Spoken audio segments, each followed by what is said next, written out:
elektrik. Yang ni cikgu ajar sedikit dulu. Okay, untuk bahagian 1 dahulu. Okay, kemudian kita akan pergi ke bahagian yang seterusnya pada kelas yang berikutnya. Okey, baik. Kita tengok penghantaran dan pengagihan tenaga elektrik. Okey, di mana komponen dalam sistem penghantaran dan pengagihan tenaga elektrik ni adalah dia menghubungkan stesen jana kuasa ke rumah kita lah. Okey. Jadi ini adalah konsep dia. Okey, yang ni ada dalam buku teks kamu. Jadi ini adalah gambar berkenaan dengan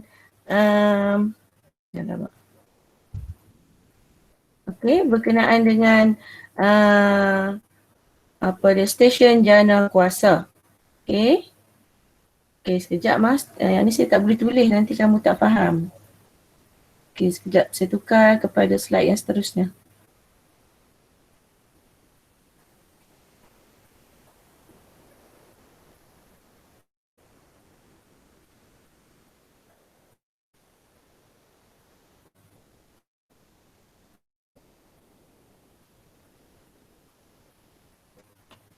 Sekejap.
Okey, baik, yang ni berkenaan dengan slide yang saya terangkan tadilah.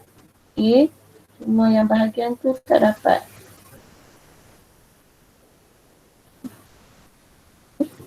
Apa?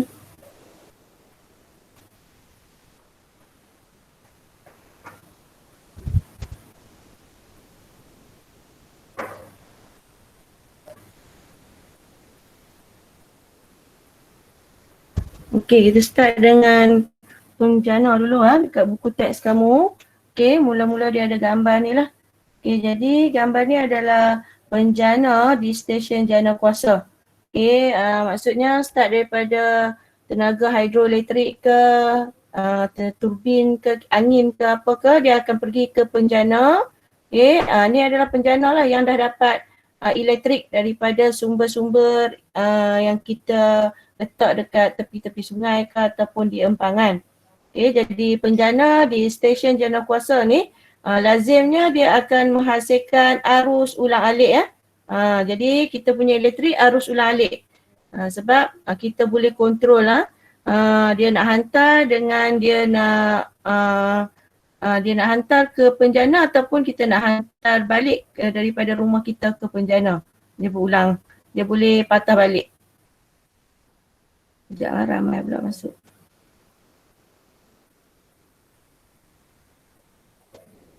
Okey. Pada yang baru masuk, kita belajar hari ni penjana elektrik. Okey, jadi pada stesen penjana ni, okey, dia punya voltan ni adalah 11 kV asal-asal lah. Okey, ni penjana, ini pun penjana. Ada penjana yang dihasilkan hanya 11 kV saja. Ada penjana dia boleh hasilkan banyak iaitu 25 kV. Dua ni saja dia boleh hasilkan dengan banyak. Okey, Kemudian arus ulang-alik tadi, bekalan elektrik yang kita dapat daripada penjana tadi, dia akan dialirkan ke stesen transformer injak naik yang B ni kat bawah ni. Dia akan hantar ke stesen injak naik dulu. Okay, kita nak kena naikkan voltan dulu. Okay, sebab tak cukup ni. Okay, jadi kita akan pergi ke stesen injak naik transformer tadi dan di sini voltan akan dinaikkan daripada 11 ataupun 25 kilovolt, dia akan menjadi sama ada 132 kilovolt ataupun 275 kilovolt ataupun 500 kilovolt. Okay, jadi dia akan jadi lebih banyak. Okay, kenapa dia jadi lebih banyak? Sebab bila kita nak hantar elektrik dekat melalui wire tu, okey, tenaga elektrik kita tu akan hilang sebagai tenaga haba setengah. Okey. Jadi kalau kita hantar 11 kilovolt, kita tak pergi ke injak naik, kita hantar 11 kilovolt ni, bila dia lalu melalui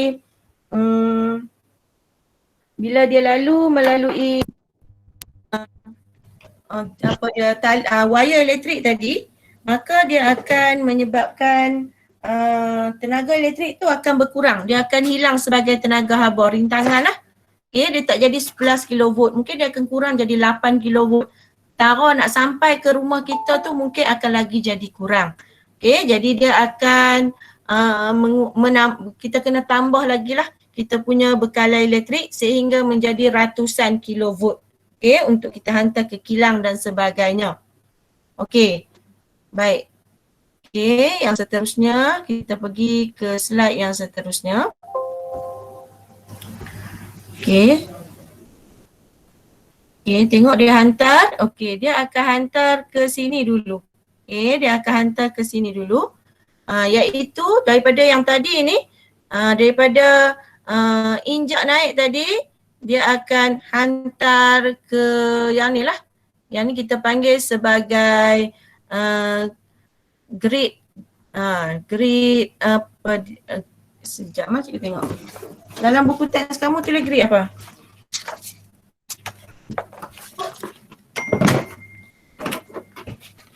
Rangkaian grid nasional. Dekat rangkaian grid nasional. Bagus. Okay, dia akan hantar ke rangkaian grid nasional. Tu cikgu tak terletak. Okay, dia akan hantar ke rangkaian grid nasional. Yang gambar yang seperti yang cikgu bulatkan di sini, ni adalah rangkaian grid nasional. Okay, iaitu di gambar tadi. Ini dia.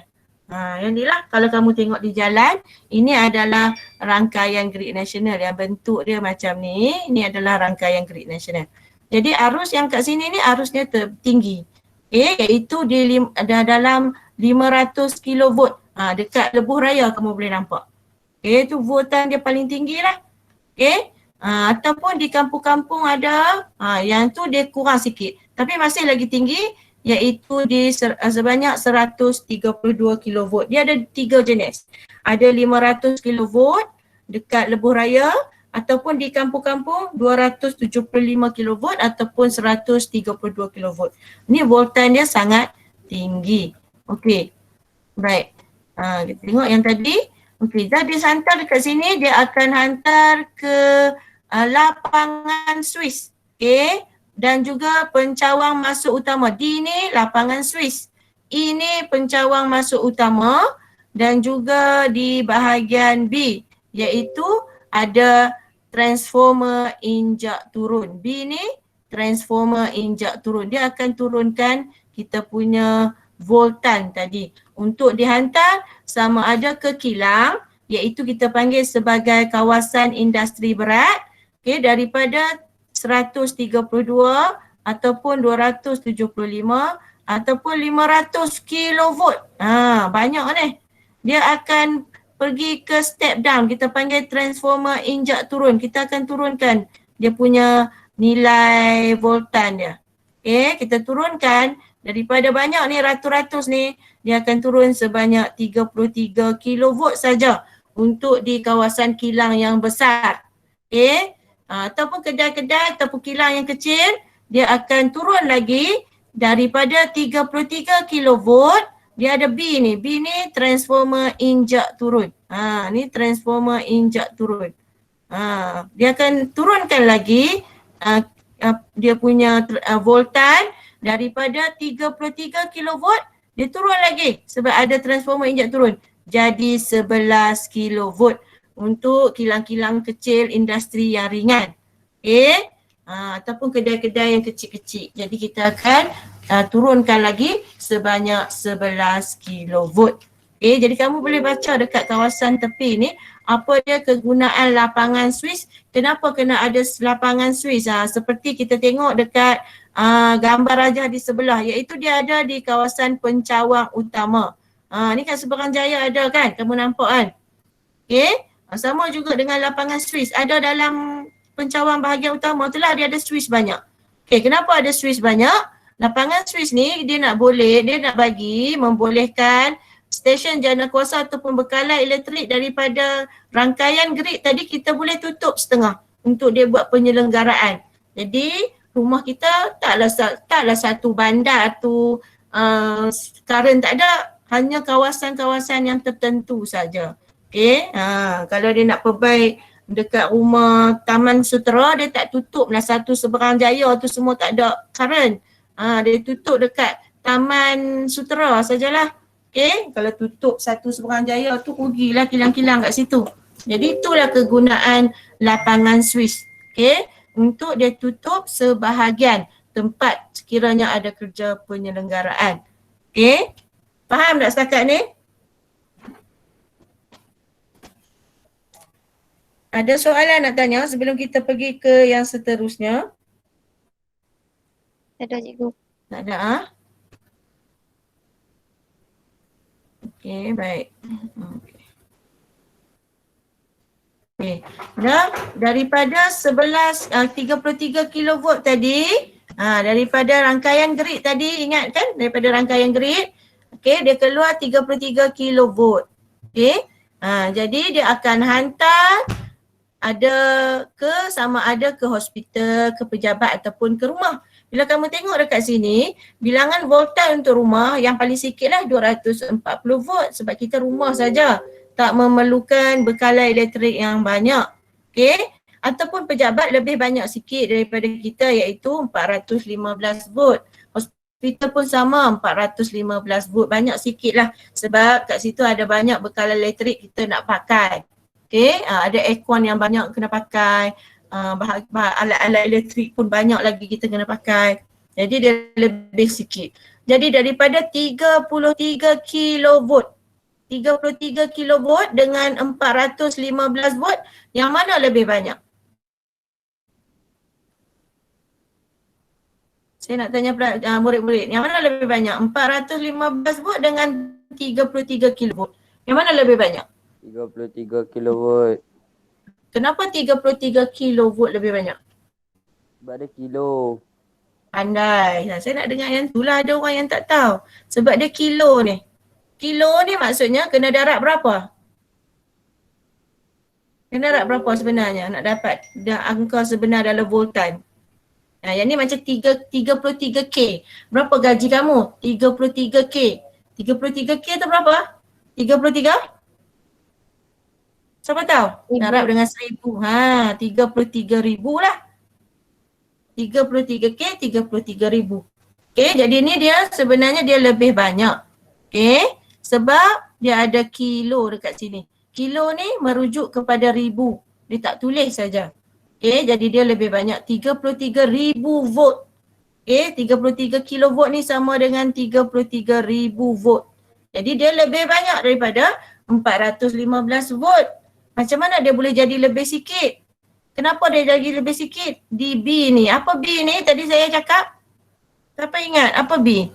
Dekat bawah tu pun dah tunjuk dah. Apa? Transformasi injak turun. Andai. Dia adalah transformer injak turun. Dia nak guna dia untuk menurunkan voltan.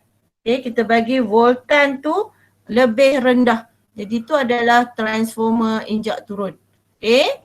Cikgu. Ya? Ada kawan, Alia Tak masuk lah? Anak tak boleh masuk. Cikgu tak tengok Ustaz lah. Okey, terima kasih Ustaz. Gam gam gam Okey, Ustaz. Ai. Okey. Siap boleh nyanyi ke? Okey, mesti makan lah. Okey, baik. Yang seterusnya, yang ni kamu faham ah? Okey, yang baru masuk, sekejap lagi cikgu akan ulang balik lah. Okey, yang baru masuk saya ulang balik. Okey, daripada yang pencawang utama, dia dapat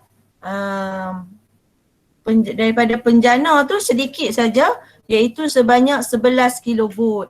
Lepas tu kita naikkan untuk dihantar ke rangkaian grid, iaitu sebanyak 500 kilovolt ataupun 132 kilovolt. Okey, sebab ada injak naik. Injak naik hanya kat situ satu saja lah. Okey, sebelum rangkaian grid tu ada satu saja injak naik. Lepas tu semua injak turun. Nanti ada soalan dia akan tanya kenapa dekat situ ada injak naik? Sebab untuk mengelakkan bilangan voltan yang sampai dekat kita tu tak kurang. Okey. Sebab tenaga elektrik ni sebenarnya bila dia mengalir, dia mengeluarkan tenaga lain iaitu tenaga haba. Iaitu voltan tadi pun akan menjadi kurang disebabkan oleh kehilangan tenaga haba tadi. Okey. Jadi tak dapat 11 kilovolt lah, taruh nak sampai kat kita saat lagi tak cukup. Jadi kita kena naikkan melalui adanya transformer. Okey, baik. Yang ni yang tadi cikgu cakap tu rangkaian grid. Okey. Okey, kesan pada kediaman yang lokasinya berhampiran dengan pilon rangkaian grid. Okey, bagi rumah-rumah yang ada di bawah rangkaian grid. Okey, berapa tadi voltan rangkaian grid? Siapa ingat? Siapa ingat murid-murid? 500 kilo. 500 kilo. Agak-agak ada kesan tak kalau kita berada di bawah voltan yang tinggi ni? Ada. Ada. Bagaimana kesan tu boleh jadi? Sebab apa kita duduk bawah tu ada kesan? Ada apa dekat sekitar elektrik ni yang boleh menyebabkan kita terkesan dengan ada voltan yang tinggi ni? Ada apa di bawah elektrik itu? Ni jawapannya, dia ada medan elektromagnet.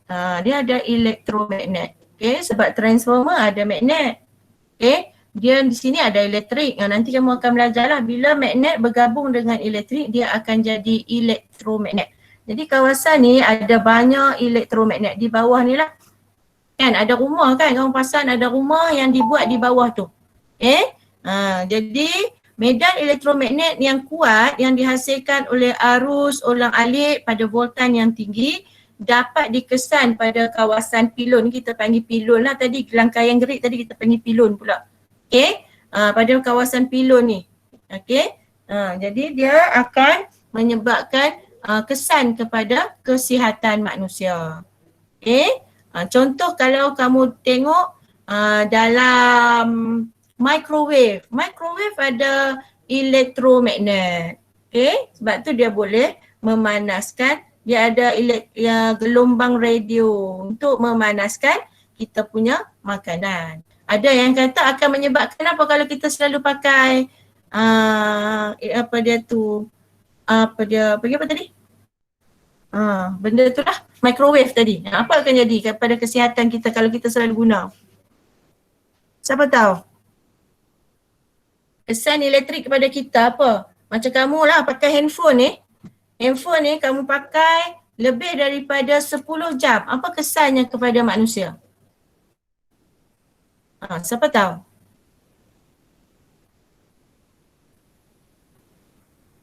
Ada tak pelajar yang tahu apa kesan kepada manusia sekiranya kita guna lebih banyak terhadap barangan elektrik yang terdedah kepada badan kita? Ada pelajar yang tahu? Ada yang nak jawab? Fakrul Hafiz nak jawab? Intan? Apa yang boleh jawab? Apa kesan kepada manusia sekiranya kita menggunakan alat elektrik yang begitu banyak kepada kita dan terdedah? Okay. Yang pertama kesannya adalah dari segi kesihatan kita akan boleh mendapat kesan radiasi lah kalau handphone handphone, laptop kita boleh ada kesan radiasi sebab tu kamu ada rehat. Okay, saya pun tak boleh buat banyak. Google Meet sekarang ni tak boleh buat lama, paling lama 1 jam saja. Sekejap lagi dia akan stop.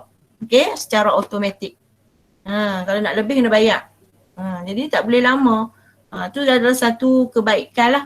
Sebab dia boleh kena kesan radiasi. Kesan radiasi yang kamu tahu, nanti ke depan kita akan belajar benda tu. Dia akan mengganggu kesihatan manusia. Okay. Dari segi apa dia akan ganggu? Dari segi kehilangan, pemusnahan kepada sel-sel dalam badan kita. Okay. Kalau selalulah sekerap, kerap lama-lama dia akan menyebabkan sel-sel dekat bahagian badan kita akan rosak. Okay. Boleh menyebabkan kanser. Okay, dia menggalakkan pertumbuhan sel-sel jadi pening badan kita, dia akan menyebabkan kanser.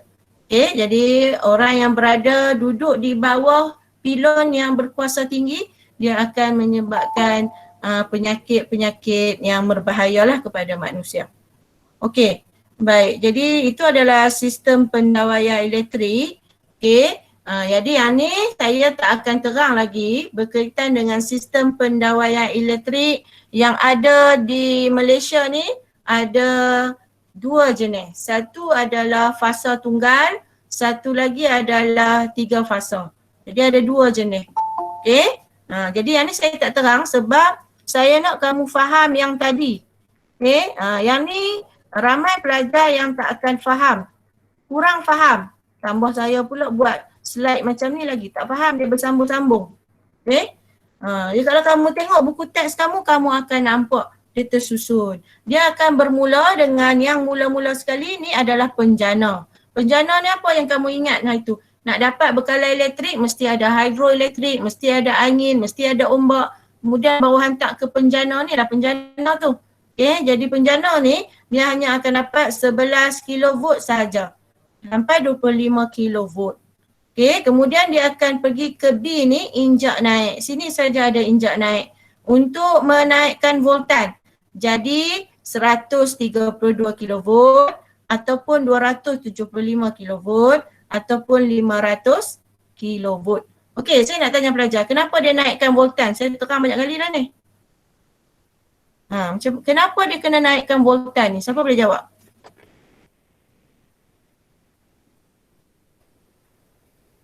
Dah waktu dia nak hantar ke stesen tu akan hilang dia punya voltan tu ya. Pandai. Bagus. Maksudnya kamu faham. Dia hilang sebagai tenaga apa? Dia akan hilang. Dia akan hilang. Tenaga haba. Bagus. Okey, bagus. Fakrul ke ni? Okey, bagus Fakrul Okey, boleh ajak kawan atau boleh jadi cikgu tajuk ni. Okey. Jadi dia akan hilang sebagai tenaga haba. Okey. Sebab tu kita kena naikkan dia jadi banyak. Kalau tidak kat rumah kita tak sampai, tak cukup. Okey. Okey. Baik. Kemudian bukan yang ni. Kemudian dia akan hantar ke sini. Daripada penjana tadi dia naikkan jadi banyak, dia hantar kat sini. Jadi kalau kamu tengok dekat Lebuh Raya, kamu akan nampak ni benda ni kat Lebuh Raya.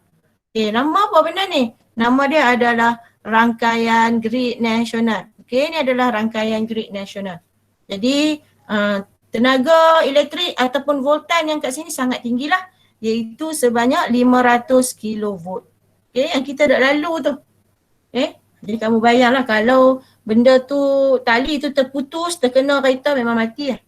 Okay, sebab ni adalah rangkaian elektrik yang berkuasa tinggi lah. Ataupun kita jumpa dekat-dekat dengan kawasan bandar dekat rumah, Seberang Jaya pun ada. Tapi taklah tinggi sangat, tapi still lagi tinggi, iaitu sebanyak 132 kV. Antara yang tinggi lah juga sebab dia keluar daripada transformer injak naik tadi. Okay. Kemudian yang saya tunjuk gambar tadi tu yang ni lah. Yang ni dalam buku. Okay. Yang ni adalah grid nasional. Kalau atas ni ada gambar yang saya tunjuk tadi. Yang ni lah dalam buku kamu akan faham lah nanti. Okay, dia akan hantar inilah yang dekat Lebuh Raya dengan kampung tadi yang ada 500 kV dan sebagainya. Dah sampai sini, dia akan pergi ke kawasan ni. Ada E, ada B, ada B. Okey, E tu apa? E tu adalah pencawang masuk utama. Kalau kamu perasan dekat Seberang Jaya ada benda ni. Dia akan hantar elektrik yang banyak tu kepada pencawang masuk utama. Dia nak bedak. Dia nak bedak bagi dekat kilang, dia nak bedak bagi kilang kecil, dia nak bedak bagi kat rumah, pejabat dan sebagainya. Dan dia ada satu lagi dalam pencawang masuk utama ni ada lapangan Swiss. Yang ni pun dia akan suka tanya. Lapangan Swiss ni gunanya adalah untuk bila nak buat penyelenggaraan dia akan tutup bahagian-bahagian yang tertentu lah. Tanpa memotong bekalan elektrik kepada semua tempat. Yang tertentu. Katalah nak tutup di kawasan Mengkuang. Mengkuang mana? Mengkuang Titi saja. Jadi dia akan tutup dekat Mengkuang Titi saja. Dia takkanlah sampai ke Gua Perahu. Sebab kita nak buat penyelenggaraan dekat Mengkuang Titi saja. Kalau tak ada lapangan Swiss ni, dia kena tutup satu kawasan yang besar. Jadi kilang-kilang yang ada kat situ akan terjejas. Jadi kena ada lapangan Swiss. Tu ada lapangan Swiss. Kalau kamu tengok Swiss banyak. Kemudian dia ada satu lagi transformer injak turun B. Daripada 132, 500 daripada grid nasional tadi, dia akan diturunkan menjadi 33 kV lah. Dia turun jadi sikit. 500 kV jadi 300 kV. Untuk kawasan kilang yang sangat besar. Kemudian daripada 33 kV tadi, yang kilang besar tadi, dia akan turunkan lagi dekat sini. Dekat B ni. B ni transformer injak turun, dia turunkan lagi jadi 11 kV saja untuk kilang kecil, tak banyak. Kemudian dah sampai dekat dah sampai dekat situ, barulah yang 33 kV tadi dia akan hantar ke rumah ataupun hospital lah. Iaitu lagi sedikit lah. Yang tadi ada kilo. Kilo ni maksudnya banyak. Darab dengan 1000 jadi 33,000 lah sebenarnya. Yang ni tak ada kilo, jadi yang ni lebih sikit. Jadi dia akan ada transformer injak turun untuk menurunkan voltan tadi menjadi voltan yang lebih sedikit. Jadi rumah akan dapat 240. Yang ni mesti hafal, ingat sampai bila-bila. Kadang-kadang nak soalan dia tak habaq pun, dia habaq rumah membekalkan elektrik. Kamu kena tahu dah memang 240. Ataupun kalau bangunan pejabat, yang ni dia tak pernah tanya. Pejabat 415, dia lebih banyak sikit sebab dia ada banyak aircon, alat-alat elektrik lebih banyak daripada rumah biasa. Okey, baik. Jadi saya punya Google Meet hari ni dah habis. Saya harap semua pelajar faham.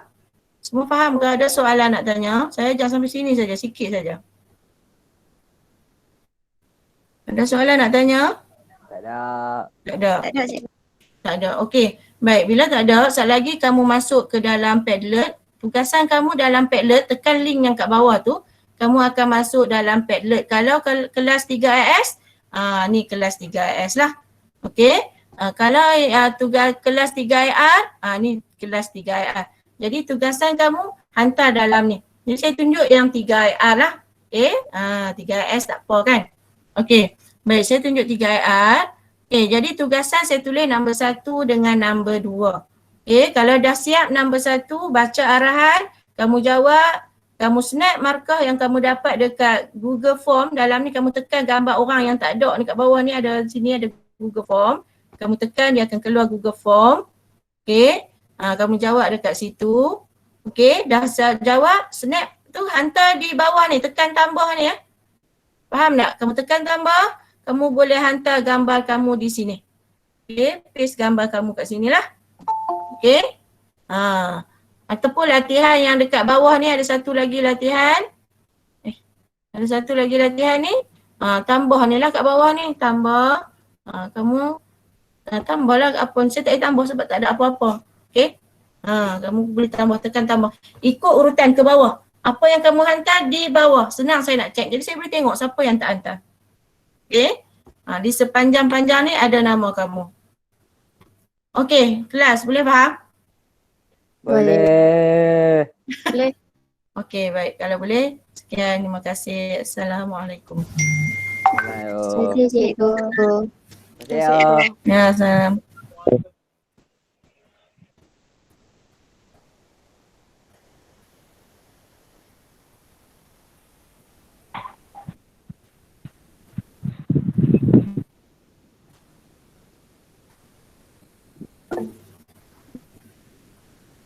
Okay, sama-sama.